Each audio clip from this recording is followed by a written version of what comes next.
I am not even gonna pretend like I don't love the music in this movie.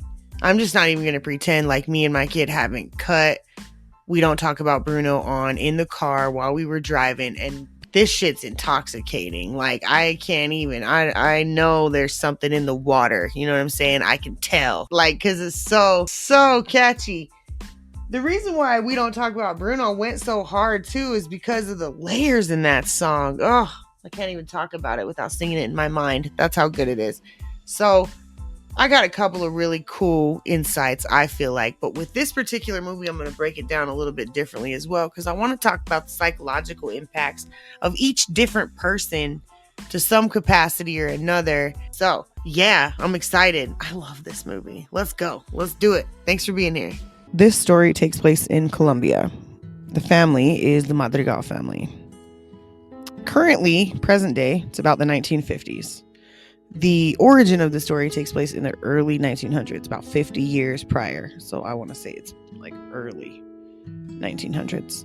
This would have been when Panama and Colombia were separating from each other, and Panama seceded from Colombia in 1903 with the help of Spain. So the mom, who is Abuela, is fleeing with her triplets and her husband from the conquistadors.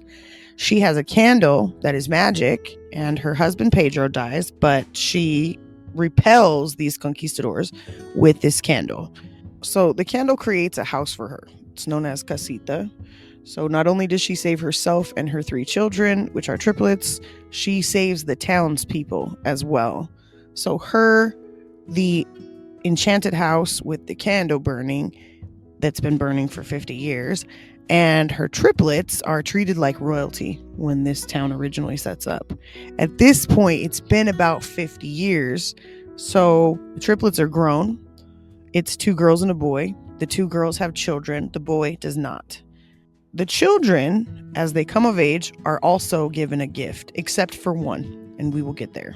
They get a certain ceremony, and the house has an actual door set up for them, and they have a complete themed room that's geared all around their gift.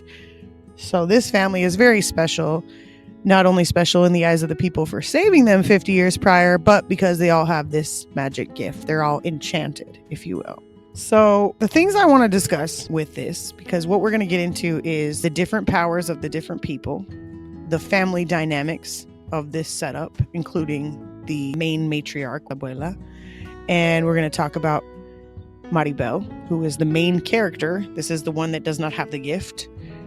We're going to talk about my theories on why she doesn't have the gift. We're going to discuss, of course, generational curses and fixed ideas about tradition, because I think these are fairly obvious lessons in this movie. But I also want to discuss awareness of power and a natural monarchy, how that actually works. And then I think we should discuss the pressures of perfection when it comes to family dynamics. So to kind of set this up, we are currently in the 50s. It has come to everyone's attention that Maribel does not have a gift. She's like 16. And they're about to do another ceremony for the youngest, whose name is Antonio, and he ends up getting his gift. So he's at the age, the family's having this big party, but as they're having the party for this young one, Maribel has a vision that the house is breaking and something goes wrong with the magic. And when this happens, her sister's power gets weaker. And so she starts on this quest to figure out exactly what happened with the house. And this takes her to her uncle, who, for the sake of the story, does not have any children, but we will get there at the end of this because there's a theory about him having children in another movie that I've already mentioned. So I'll get into that in a little more depth as well. In a nutshell, she goes to visit him to try and find out exactly what's going on with the house, with the magic, and see why he had a vision of her so long ago. No one has wanted to discuss it. So we're going to get into the vision about how this goes down, because that's going to help us discuss the uncle in more depth. And then I will give an outline on the different powers and how I think those play a role with each of these characters next. So let's get into it.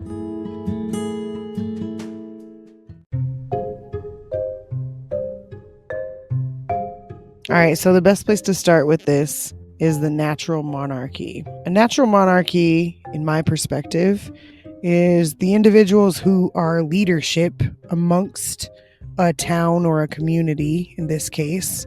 And they are in that position because the people have been served by them. So everything they do, all their gifts, they serve the people of the community, and they do it at no expense, right? There's no questions asked. And the people in the community are also invited to celebrate in the events as a way to have the people connect with leadership. So there's a space in here where you see this interdependence that takes place, and that's what I think you find with a natural monarchy.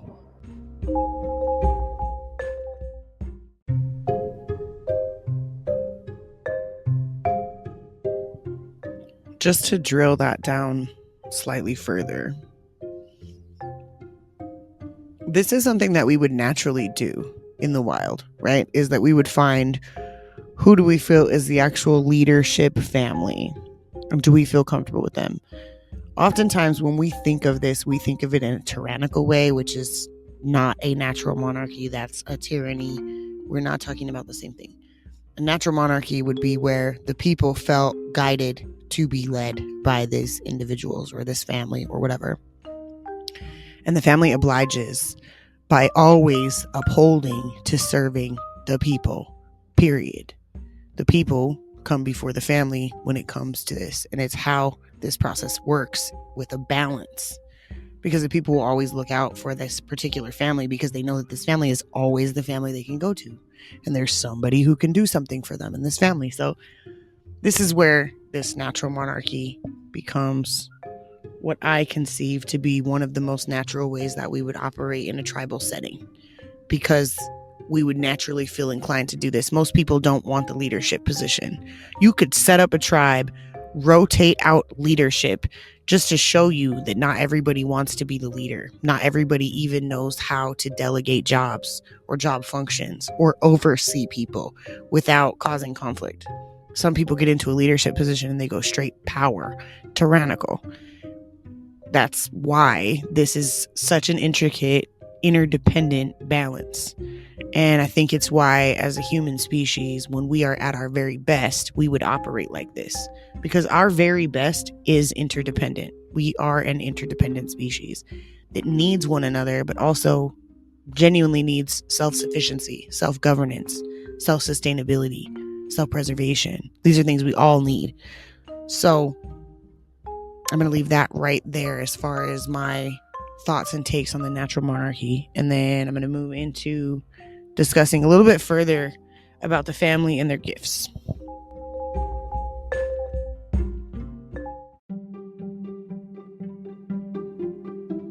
So we have Abuela. As far as we know, Bruno doesn't have no kids. Peppa has 3 kids. Julieta has 3 kids. Peppa can control the weather, so she makes rain clouds when she's upset. Mostly. That's what we see her and know her for, is hurricanes and rain clouds. Julieta can heal people with food. So when she cooks something, it can heal you if you eat it. So no matter what your illness is, she just needs to know what it is, and then she cooks you something and she gives it to you, and there's healing properties in the food. Bruno has visions, and we will get to him in a completely different segment. I'm not going to break him down too hard in this. Camilo can shapeshift, and Antonio is the one who gets his gift, and they get their gift at age 5. So Camilo, Antonio's older brother, is 16. He's a year older than Maribel. Dolores is probably a little bit older than that. She's probably like 17 or 18.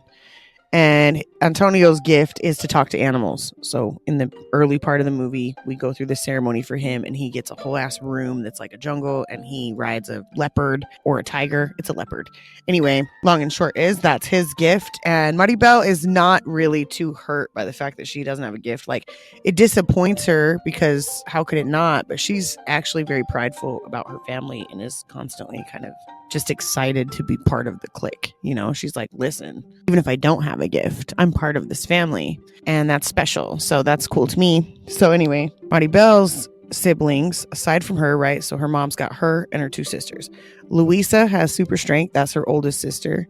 Isabella is her younger sister. No, Isabella is her older sister. I want to say Luisa's got to be like 20, and Isabella's got to be like Dolores's age, like 18. Maybe she might be slightly older. I didn't research this part. So Luisa's the oldest. And then you've got Dolores and Isabella are about the same age. Isabella's powers are to be able to grow things. She can grow all sorts of plants. Initially, she thinks she can only grow flowers. Later on, we find out she can grow all sorts of different shit. She just has to grow something based off of mood. We'll get there, so just hang tight for a second. So the family themselves all have powers. The grandma does not have a power. She's essentially the keeper of the candle. I think Maribel correlates very heavily with the grandma. And Maribel has a very special relationship with the house. Her and Casita have kind of like a chummy relationship where the rest of the family doesn't really intersperse with the house as much as she does. And the grandma intersperses with the house quite a bit, but not conspicuously. She does it very subtly. So for me, Maribel is the clear kind of heir to the candle, if you will. Like, she's clearly going to do what the grandma did, which is support everyone. She kind of goes along and gives everyone emotional support in lots of different directions. And part of not having a gift and everyone else having a gift would be that you would be someone who would show up and try to support them and take the load off of them and check on your strong friends, you know? So I love how her character operates. I also love that this is geared in Latin culture in Colombia. And I like that there is so many really cool, important things to understand about a matriarchal run family. Like when you've got your grandma and she runs your family, like she's the dictator of your family, it looks a lot like this. And I think there's a lot of important, deep-rooted family traditional things to take away from that. So to give a small bit of outline, these are all the people. They have this deep-rooted awareness of their power, but they also have this deep-rooted pressure of being perfect. That's where this would come in with like Isabella and her growth in her power, where she realizes she doesn't have to just grow pretty flowers. She only does that because of these pressures of perfection that she puts on herself. So there's definitely layers to what they're doing, helping put a face to certain ways that we treat ourselves as individuals. Isabella is a good example of a daughter who is pretty and she feels so much pressure to stay pretty and to only make pretty things and to keep being pretty. Luisa, the oldest sister who has the strength, feels like she has to be strong. She literally walks around and puts churches back together and moves 15 donkeys at a time. And she feels like she just has to keep the pressure on to be strong for everyone all the time because she's the strongest person there. And she knows it and everyone else knows it. And the pressure of that perfection is there. Then we have Dolores, Camilo, and Antonio, which don't have the same level of pressure, it would seem. Dolores being able to like hear things from a million miles away doesn't exactly serve a huge purpose in the community. Camilo, on the other hand, does.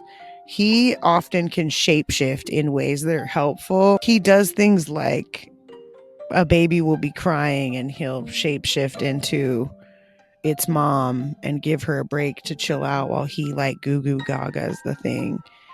So he can shapeshift into anyone. He does it mischievously a lot throughout the movie, so you don't really know him for serving the community. Antonio, with all the animals, on the other hand, this little 5-year-old, it's cute. You can tell he's having a really awesome time with this new power. Maribel serves the community just by being present. So she goes out and sings about the family and supports the family and shows up for the family in every given way that she can. The grandma just directs everyone. She is kind of a tyrannical leader with her family traditions, and we're going to get into that a bit when we discuss how powers may or may not be representatives of generational curses, generational gifts, process of that ancestral lineage.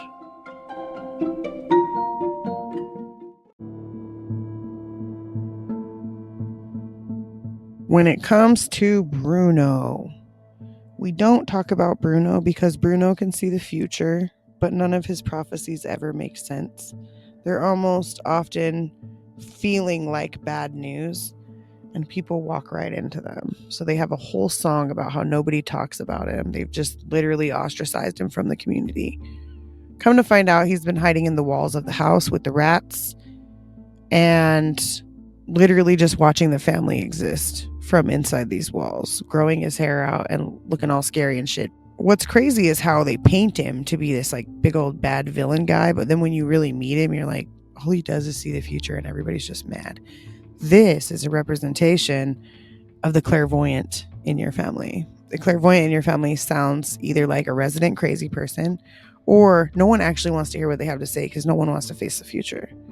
No one wants to know if they have anything to do to change the future. No one wants to know if they can actually face the future. So they'd rather ostracize the family clairvoyant, clairaudient, clairsentient, psychic, whatever you want to call that supernatural ability to be able to be in tune.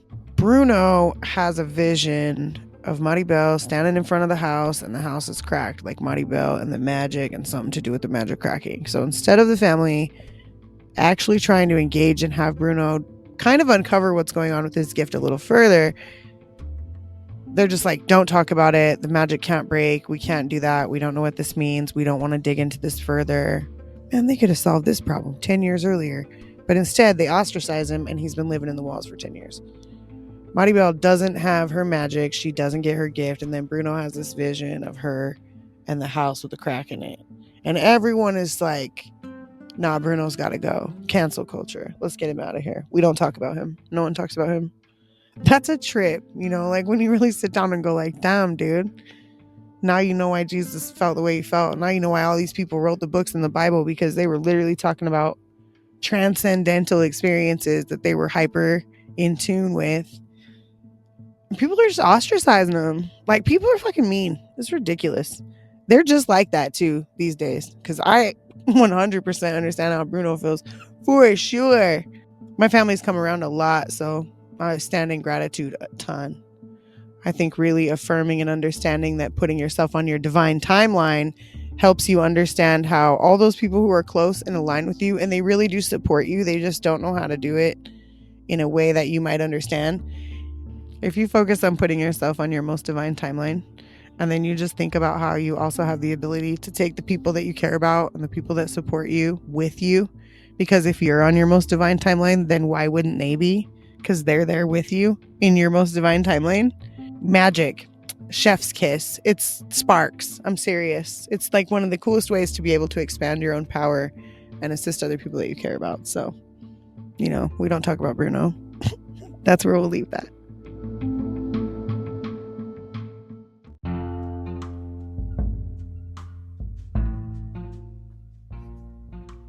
I want to discuss the powers of the madrigals from a standpoint of generational curses and generational gifts.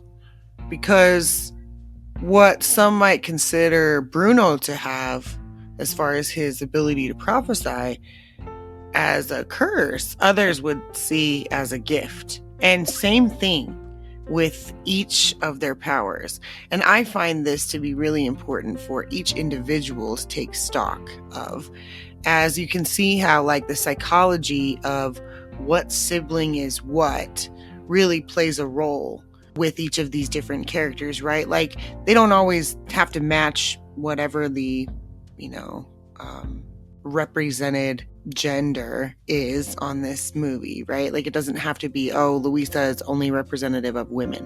Luisa is a representation of the strong sibling, the sibling who carries everything on their shoulders. Isabella is a representation of the sibling that is a lot more superficial. Like, it takes them a while to get into their depth, to realize that they're more than they're pretty and they can make more out of themselves rather than their own vanity. And then you have Maribel, who is like, she's just a support role. She's someone who actually, the whimsical aspect of what the youngest Antonio just got for his gift, right? Like, as far as him being able to communicate with animals in a telepathic way, which is to some degree a form of being able to communicate with other dimensional beings, right? That to me is very representational all the way through. Every single one of these characters, there are individuals in your family who are like this. There is someone in your family who is the animal whisperer, right? And then there are aspects of groups where we have these kind of hierarchies, like the grandma's in a certain position where she kind of rules the rest, but they are also in tiers amongst themselves as far as like the triplets and then the children. And then when we're looking at it, we have the ability to see that these psychological traits are genetic and passed down in one aspect, but also spiritually passed down. You'll find that certain people do the same thing that their families do with or without direction from their families. Like sometimes you'll have someone who just naturally wants to be a teacher, and then come to find out up their lineage, there's all these teachers. And same thing with ministry. Someone wants to go be a minister or be a preacher, and then you find out that their lineage has all these different people that they didn't even know, that are just generations up the way doing the exact thing that they're super passionate about. There's certain levels at which we pass energy down to each other through these genetics that are above or meta genetic, if you will, I would say. They're like a little more interdimensional, a little less chartable, because it's a personal choice, and that personal choice is shaped by events that happen to us. Each individual gets an opportunity to live up to their potential by how much they want to challenge themselves to strive and succeed and thrive, or they get to wallow. They get to see how long it lasts, that they can kind of lounge around and not have to do any of the work and not have to push to grow. When you do that, you'll be given opportunities over and over and over again to grow, and hopefully you take one of them at some point. So I wanted to kind of discuss that just in a little more depth, because I feel like oftentimes we would take something like beauty or strength or supportiveness, compassion, and the ability to feel seen without anyone else needing you or validating you. All of these traits and aspects can feel like a curse. Mighty Bell could have walked around and been like, oh, it's a curse that I didn't get the magic and I didn't get a gift. But the truth was she understood the gift was in not having the gift. That was what made her different. There's levels at which we get to look at these aspects of ourselves.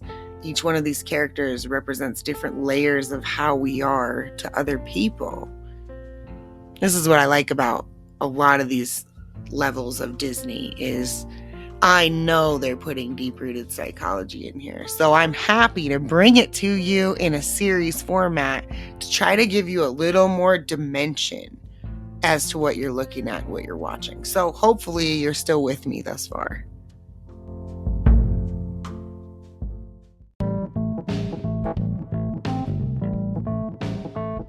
Now, I think that this movie gives us a good opportunity to discuss family dynamics and the pressure that gets put on us to be the person that our family expects us to be. And then the pressure that gets put on us when our family can't see that we've grown. So they still think we're somebody that we're not anymore. This is a really, really special part of psychology that I think should be prioritized properly. And I don't think people are prioritizing it properly. I think that people underestimate the people around them because they struggle to work on themselves. I know I have. I know there's plenty of times where I've sat back and thought about what someone else that I care about should be doing for themselves, while the reality is I should sit down and be quiet and work on my own stuff, focus on my own paper, bro. Your paper's right here. What are you looking at your neighbor for? That is the reality of what we should all strive to do with our self-talk. Instead of allowing our mind to run down the channels of what another person should be doing, or scolding them, or gossiping about them, or even just talking shit in our own brain, instead of doing that, we should be standing back and thinking about the things that we're doing. How does the thing that I think about that person apply to me? If I'm standing around and I'm going, that person never self-reflects. They just stand around and pretend like they know everything. Am I self-reflecting in that moment? Am I actually doing the thing I'm judging them for? Because it doesn't look like I am, while I've got all this space to pay attention to whether or not they're self-reflecting. At the end of the day, you're responsible for yourself. And if you want the world to be different, then be an example of what you would like the world to be. You are responsible to implement the thing in the world that you think should be here. You can bitch about it all day long, but you're actually the one responsible to put it into the world if you think that it's right and true. And if you're not really firm on what you think is right and true, then maybe sit down and hang on and just let the big dogs handle it. You know what I mean? Like, don't overthink it. You're stressing yourself out. If you're not going to be fully responsible to certain aspects of this, you shouldn't meddle in them. You're going to hurt yourself. And I tell you that with genuine, true awareness and love and compassion, because knowledge is powerful and so is self-awareness. And if you just want to try to put your head back in the sand, you are going to hurt yourself. You can't become more self-aware and then ignore what you know. You're required to do something about it. So there's that.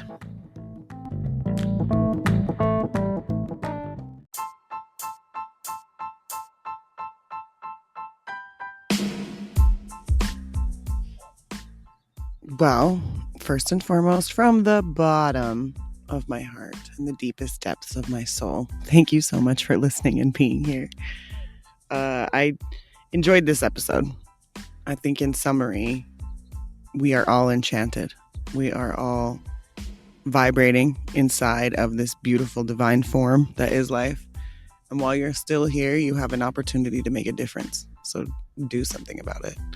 Utilize your strengths, analyze each of these individuals in yourself and how there's aspects of your beauty, there's aspects of your strength, there's aspects of your adaptability, there's aspects of your interdimensional communication with plants and animals and the world around you, body language, okay?